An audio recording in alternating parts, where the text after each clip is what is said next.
ఈ ఒక్క పదం మానవాళి మనుగడకు మూలాధారం.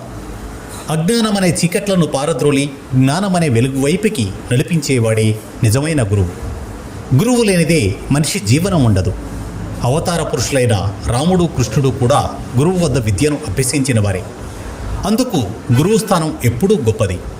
గురు బ్రహ్మ, గురు విష్ణు, గురుదేవో మహేశ్వర, గురు సాక్షాత్ పరబ్రహ్మ, తస్మై శ్రీ గురవే నమః.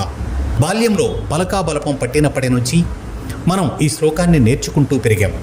మన భారతీయ సంస్కృతి తల్లిదండ్రుల తర్వాత గురువుకే పెద్దపీట వేసింది. మాతృదేవోభవ, పితృదేవోభవ, ఆచార్య దేవోభవ అని అనడం వెనుక ఉన్న ఆంతర్యం ఇదే.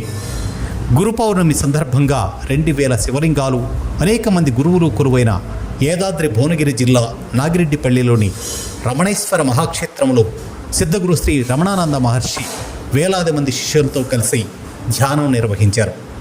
అనంతరం యోగిని భవానీ, యోగిని శివానీలు మహర్షి వారికి గురుపూజ కార్యక్రమం నిర్వహించారు.